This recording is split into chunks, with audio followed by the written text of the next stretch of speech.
Hello, welcome to Share in the Chair, Sunshine Cathedral's weekly interview program. I'm Darrell Watkins, the Senior Minister of the Sunshine Cathedral, and every Wednesday live, I have a conversation with a religious leader. And tonight, our very special guest is Imam Daye Abdullah. He's an imam for a progressive wing of Islam, or I guess I should say he's a Muslim imam who practices and shares progressive theology, sort of the way that I am a Christian minister who observes and practices and shares progressive theology. He is in charge of something called the Mecca Institute. It's a religious education school, and trains leaders, particularly chaplains. So he'll tell us all about that. But he's also an advocate for LGBTQ plus people of faith. A lot of times we think in our various religious traditions that somehow queer people can't be faithful or be embraced by faith communities. And of course, Sunshine Cathedral, that's not our take on things. And that is also not Imam's take on things. So we are ready to have a fascinating conversation with Daye Abdullah. Welcome, Imam. Thank you so much for being with us tonight. You're welcome, and thank you for having me. It's a pleasure to be here. Absolutely. It's our joy. It's a privilege for us.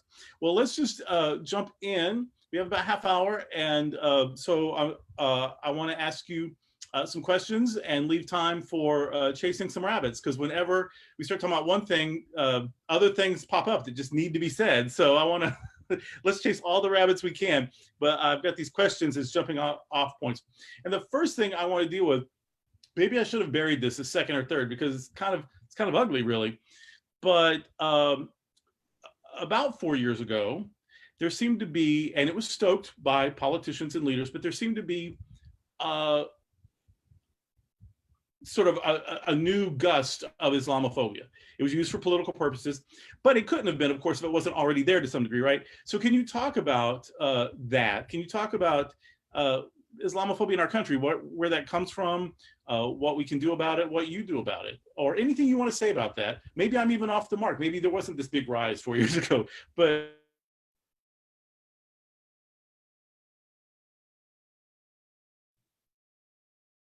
Hello?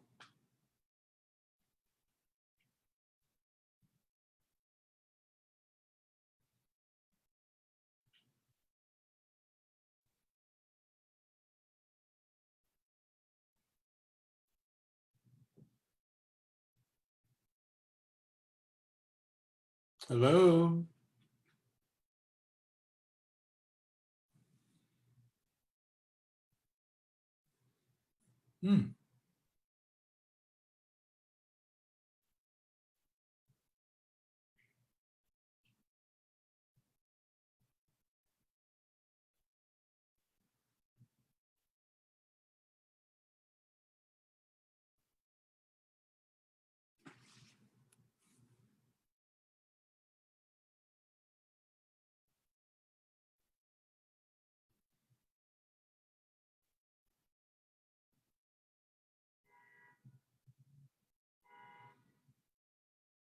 Hello?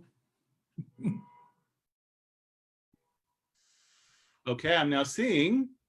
Okay, are we back? Oh, and I'm hearing. Oh my gosh, that's the devil's in the live feed. I've always heard that. I forget exactly what I asked and how much of it you heard, but respond to whatever you got and we'll take it from there. Well, actually, you asked me about the Islamophobia, and that's when it sort of fell apart.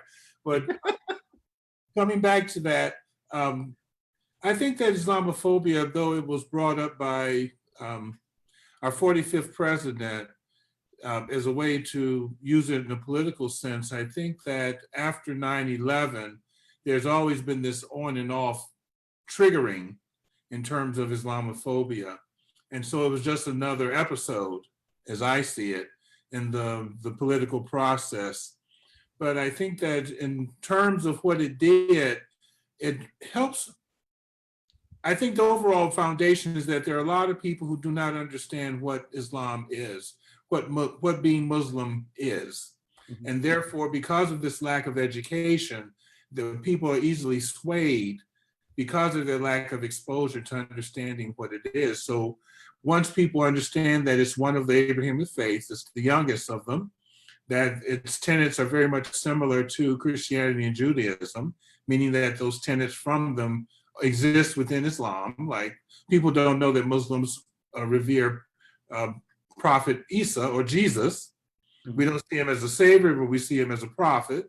Various older prophets from Judaism are prophets in our lineage as well. So it's those types of things that help show that there's a connection. But then what happens is, because of the many years of political Islam, meaning because of the wars and things of this nature, people then think in terms that one of two things: all Muslims are terrorists on one extreme, or Muslims are very oppressive because women wear hijab.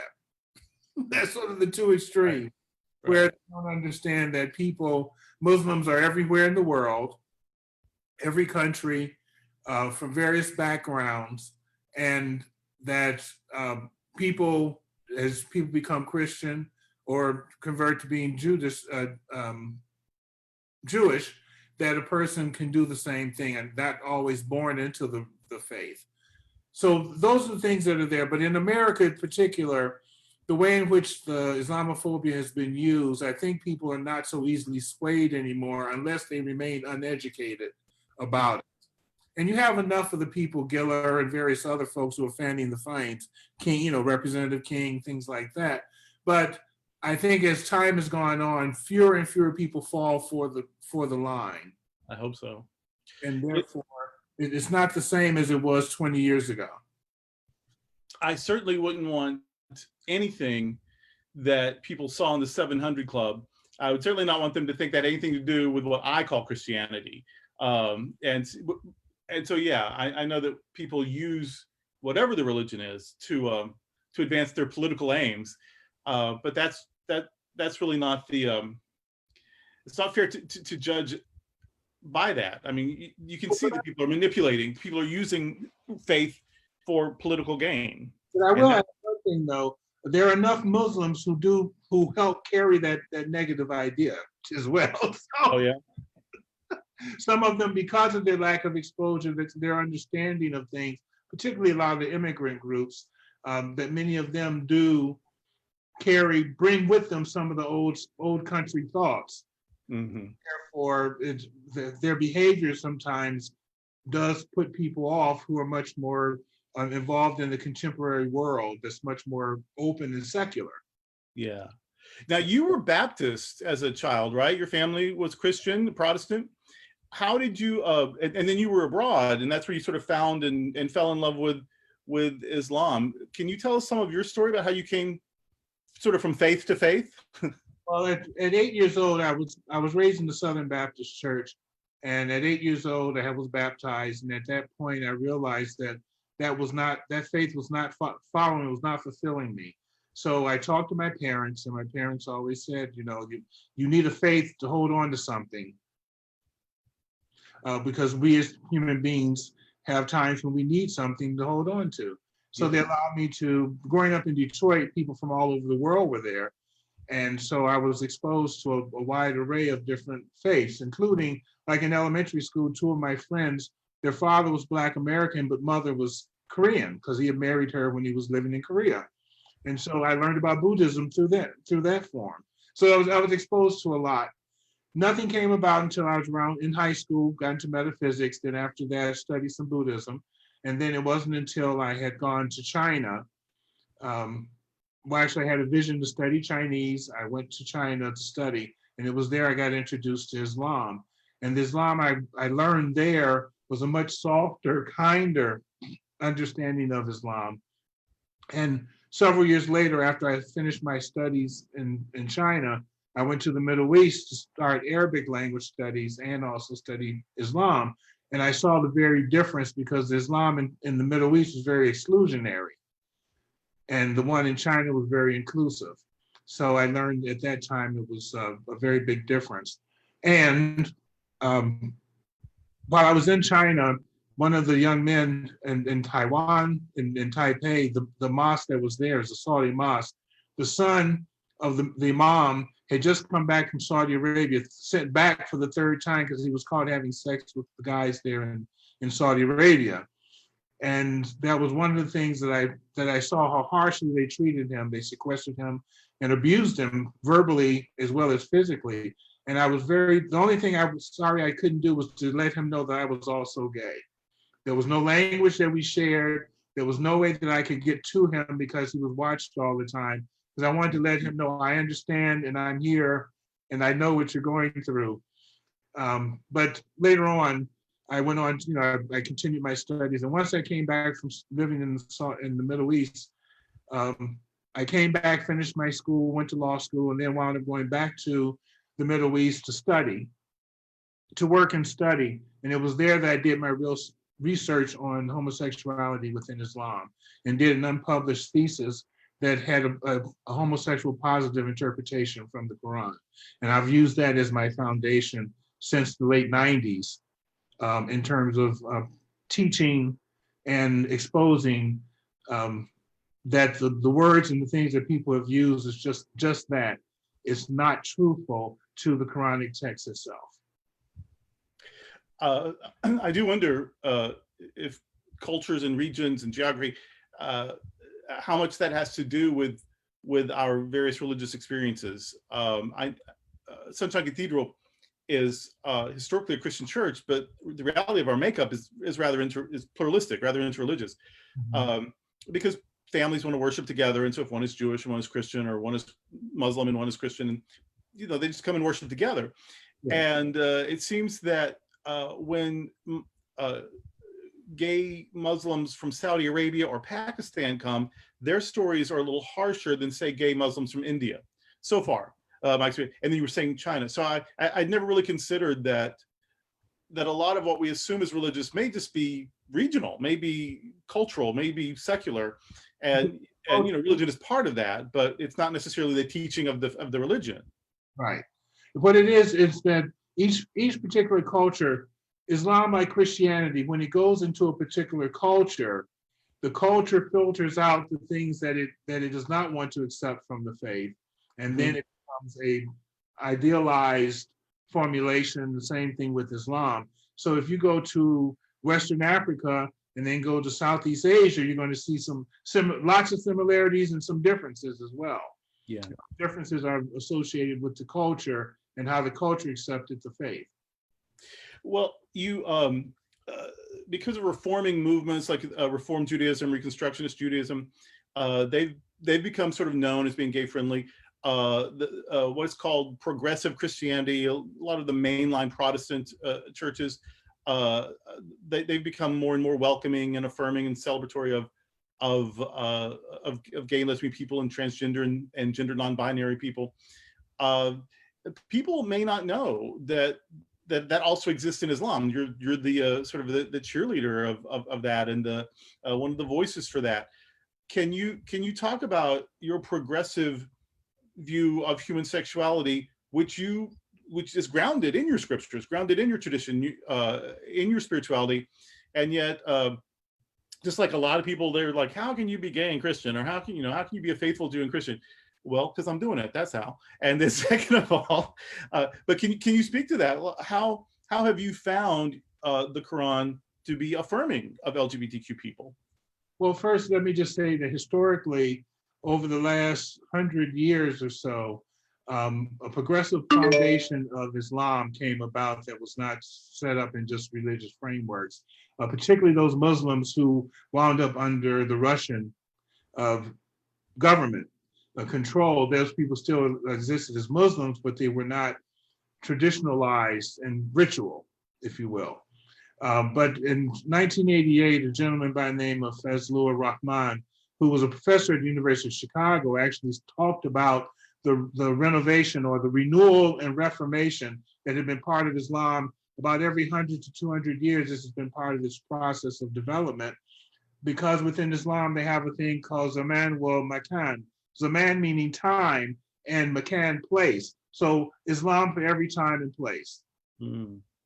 therefore, now we're coming to a new way in which our understanding of the world is different. And therefore, we have a new time and a new place. How do we adjust Islam, our thinking about it in these times? In one of my TED Talks, I use the same concept that 150 years from now, we'll be in space and there'll be Muslims there too. And there's a famous line, or one that they use in terms of understanding. They say, trust everybody, but still try your camel. So I ask people, I say, so where do you tie your camel when you're living in space? Right. Think about that. So, I asked them, no, in prayer time, we're not on the same planet. So which way is Mecca? And they look at me and they go like, well, I don't know. I said, well, I don't know either, but the Muslims at that time will tell you. We'll have to figure it out. Yeah. And I tell them, I said, but actually it depends on which star you're arching off of. Is it Andromeda? Is it so and so? Yeah, I'm sure they'll come up with a genius solution to it, an eloquent solution to it, because we'll have to. But let me just finish and say that. But what it does do is that it charges people, gives them the charge that they have to now think outside the box. They can't look backwards, because always they've been looking backwards to find, well, what did the prophet do? What did the friends of the prophet do? That type of thing. Well, the prophet wasn't in space. So we have to start thinking about how do we deal with things in contemporary times, because although some things about human nature can be the same, the way we do things will be very different. So therefore the rules will have to adjust accordingly. Right. Is it true? I don't know if it's you or someone else that I've heard. I'm woefully ignorant about the Quran. The one thing I am that I ever will even say about it is that there is a chapter devoted to Mary, and there's actually more about Mary in it than in the Christian scriptures. I think that's fascinating, and that is, to my embarrassment, what I know about the Quran. But that's all I know. So, but is it true that it does not condemn? It does not explicitly condemn same-gender loving people at all. It does not at all. Actually, okay. that we do exist, and that part of the framework of the Quran, it indicates that there are standards, no matter how your relationship develops, there are standards that you should live up to. Mm-hmm. There's a verse in the Quran, which is 24:31. People can look it up. At the very end, it says, and men who have no desire for women. And then 24:60, it says, and women who lay fallow. And in the Quran, there are many different ways that you have to read these texts in the theme, and it goes beyond just the idea of a person being a certain type of way, but it expands the understanding. So the Quran in itself Islam is a very sex positive faith, because it says that your partner, your wife, your spouse, your companion, you should have a good sexual relationship. Mm-hmm. And so that's part of it. And also, divorce is not a stigma in Islam. If you were married before and then you divorced, well, then you're available to remarry. Okay. Sometimes sex is one of the reasons why people do divorce. Mm-hmm. No stigma. But what it does is it says that the people should understand that sexuality is something that's a contract between people. They're equals. They establish a contract, and you own up to your contracts. Right. The only thing that they utilize frequently to say that is also the Lut story. In the Quran is called Lut. And what it really talks about is that it talks about the form of oppression. And therefore, the idea is about rape and not about homosexuality. Of course. And that it's not about loving relationships that it's condemning of people who oppress others for control. And in many parts of the Quran, they talk about other prophets where their societies were destroyed too because they oppressed the people. Mm-hmm. So that's the main theme. And wherever you see this one, the Lut story, you also see those other stories related as well. Yeah, yeah. So it sounds like that in the Abrahamic faith, one of the things that is common to all of them is the idea of covenantal fidelity. That the idea is about keeping your promises, not whether or not there are the right number of Y chromosomes involved in the mix or whatever. That it's that covenantal, make a promise, keep a promise, treat each other well, and be respectful. Those kinds of things are what make relationships holy. not whether you sit or stand to urinate. I mean, you know, so that's and that's encouraging to me. And I wonder if that is a leftover from, since the three faiths come from the same part of the world. I wonder if that comes from that relationship and hospitality and covenantal fidelity are so important. Well, yes, it's very true. But in all three faiths, people will use the thing, well, it's about procreation. And as I talk with my Muslim brothers and sisters, I tell them, I say, no, Islam is not just about procreation. Because if that was true, you wouldn't allow people who are beyond the age of reproduction to marry. Exactly. So that can't be the foundational reason for it. Right. And in the Hebrew Bible, there are stories of women who were barren forever and ever. And eventually they wanted a child, maybe by some miracle they got a child late in life, but they were never divorced or ran out of the community or condemned. I mean, you know, the whole time that they didn't have a child, I guess they were still trying, you know, and yeah, their worth wasn't determined on how successful that was. And yeah, that's. I mean, there when you said that, this is funny. I believe that in teaching, using religion to teach through a process with humor. And I've had times when I've talked with people and I've said, can you imagine Prophet Muhammad, since Aisha was his favorite wife, that they're having, you know, sex, and the prophet saying, who's your prophet, baby? Who's your prophet? Oh, no. The shock on the people's faces, like, what the? And then they start laughing. Yeah. Well, I don't know why anyone has time for joyless religion. You know, religion should be happy. That image is gonna be stuck in my head for a while, though. Imam, because you know, I'm an educated person. I'm even a religiously educated person, and I've had to confess that I don't know a lot about the Quran. So probably a lot of people don't know a lot about the Quran. Or what are 2 or 3 things that you'd like us to know? People who don't know anything, but they're important. Maybe we should know. What are some things you'd like to catch us up to speed on about Islam?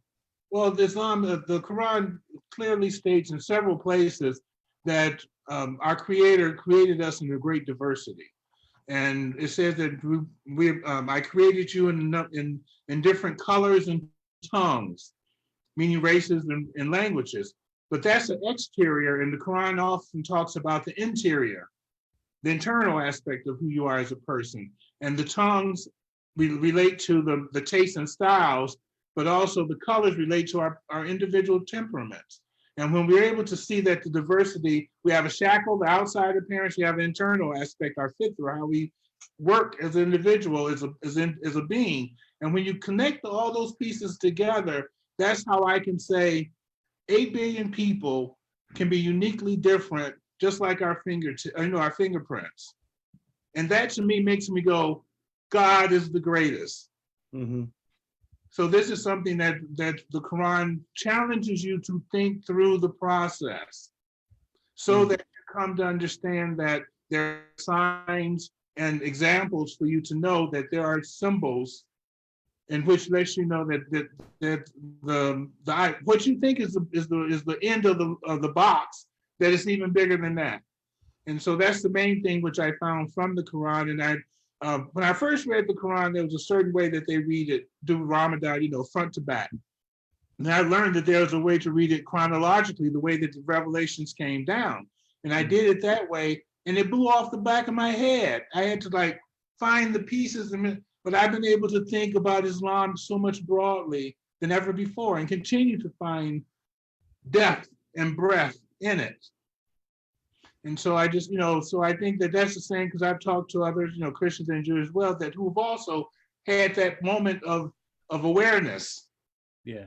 And it blew their whole thinking process apart, and now they see it much more deeply and broadly.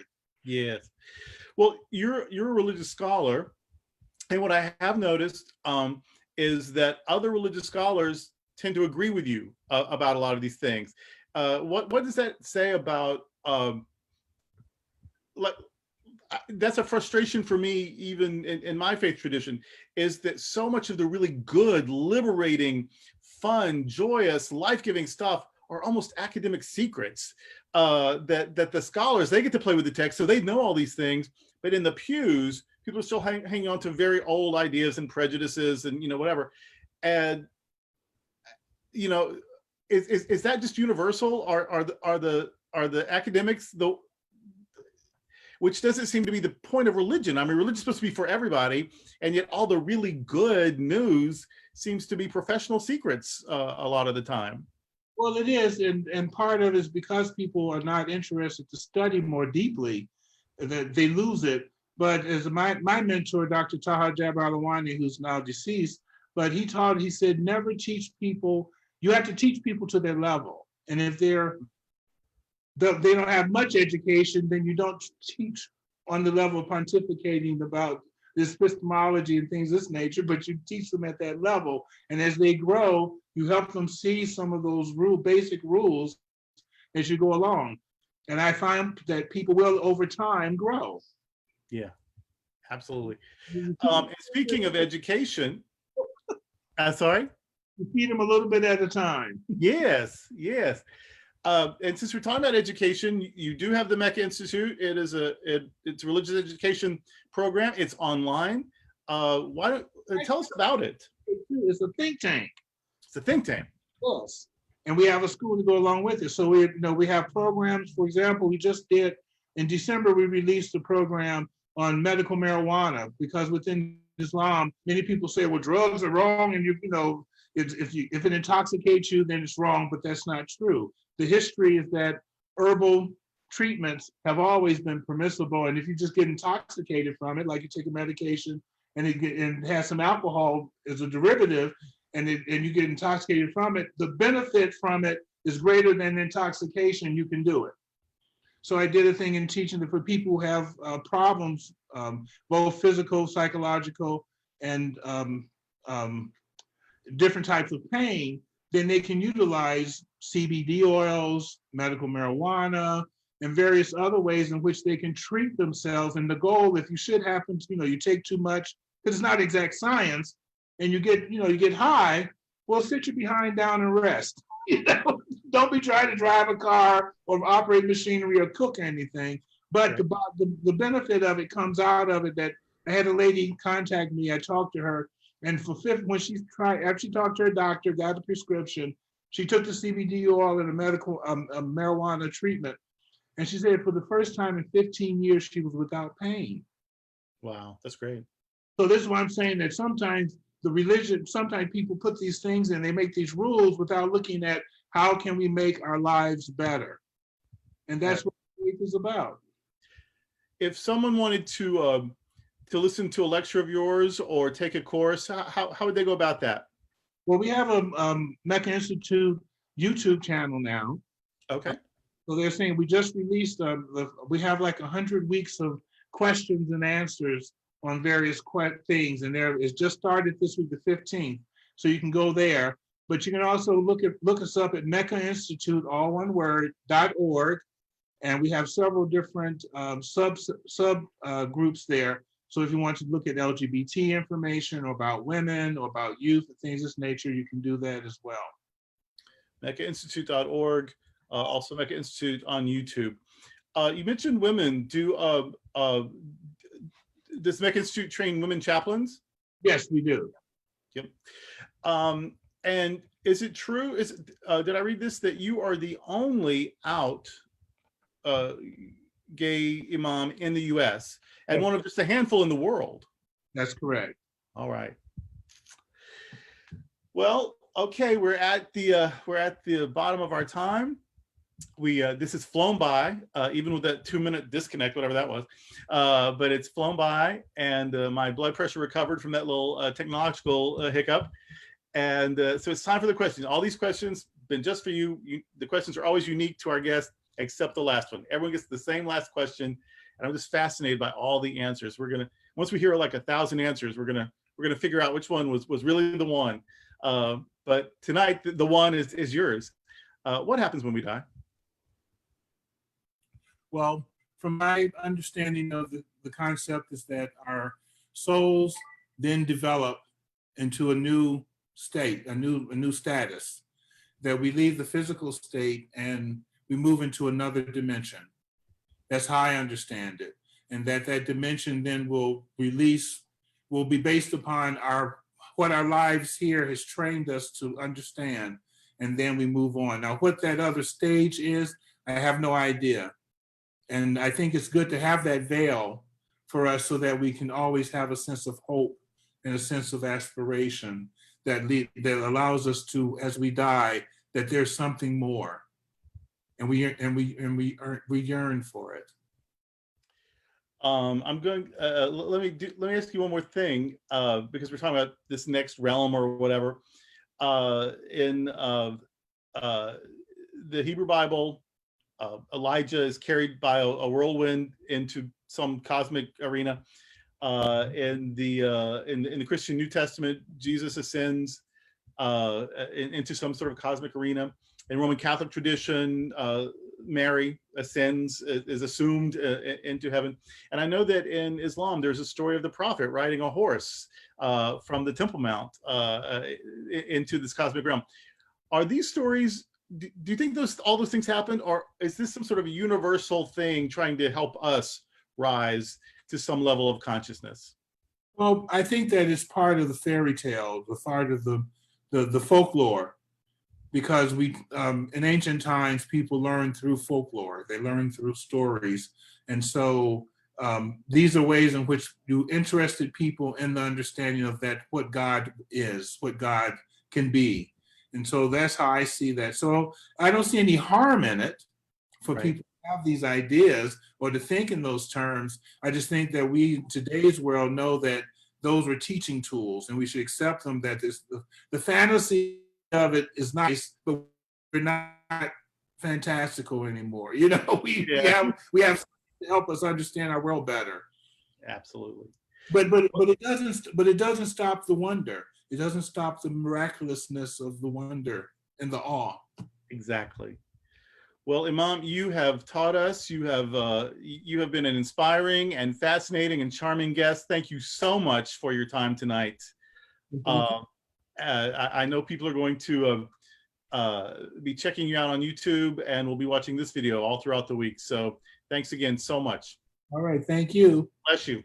All right. Take care. Bye-bye.